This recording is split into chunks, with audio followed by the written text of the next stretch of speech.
একঘেয়ে জীবনে বৈচিত্র্য খুঁজে পেতে কত কিছুই না করে মানুষ। তাই বলে স্ত্রীকে পিঠে নিয়ে দৌড় প্রতিযোগিতা? জি, ঠিকই শুনছেন। প্রতি বছরের ধারাবাহিকতায় এবারও ফিনল্যান্ডে অনুষ্ঠিত হলো ব্যতিক্রমী দৌড় প্রতিযোগিতা, ওয়াইফ ক্যারিং রেস।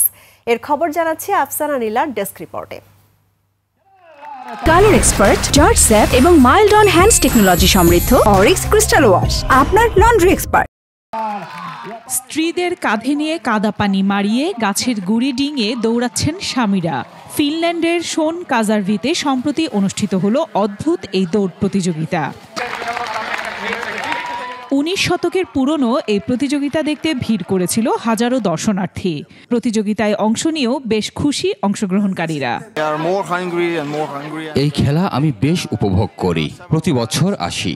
এবার অনেক প্রতিযোগী এসেছেন, যে কেউ জিততে পারেন। আমি আর আমার স্ত্রী আশাবাদী হলেও এবার খেলাটা কঠিন হবে। এই প্রতিযোগিতায় অংশ নিতে বিবাহিত হতেই হবে এমনটা নয়। স্ত্রী হিসেবে যাকে কাঁধে নিয়ে দৌড়াবেন তিনি বন্ধু হলেও সমস্যা নেই। তবে প্রতিযোগিতার নাম ওয়াইফ ক্যারিং চ্যাম্পিয়নশিপ।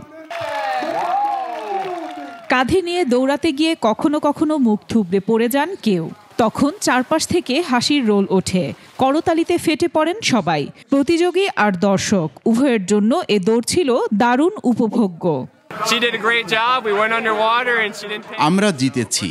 একসাথে এবার দুজন ডিনার করব। সবাইকে নিয়ে উদযাপন করার মতো বিষয় এটি। বিশ্বজুড়ে এই প্রতিযোগিতা দেখতে চাই আমরা। এবার 18টি প্রতিযোগিতা ছিল, চাই সামনে আরো বাড়ুক। যদিও এই প্রতিযোগিতার ইতিহাস সুখকর নয়। কথিত আছে 19 শতকে ফিনল্যান্ডে ডাকাত রনকাইনেন ও তার দল গ্রামে গ্রামে হামলা চালিয়ে ধনীদের সম্পদ লুট করত। তারা মেয়েদের কাঁধে চাপিয়ে দৌড়ে পালাতো। সেখান থেকেই ফিনল্যান্ডে স্ত্রীকে কাঁধে নিয়ে দৌড় প্রতিযোগিতা শুরু হয়। এখন বিশ্বের বিভিন্ন দেশে এ প্রতিযোগিতার আয়োজন করা হয়ে থাকে। আফসানা নীলা, ডেস্ক রিপোর্ট, 21 টেলিভিশন।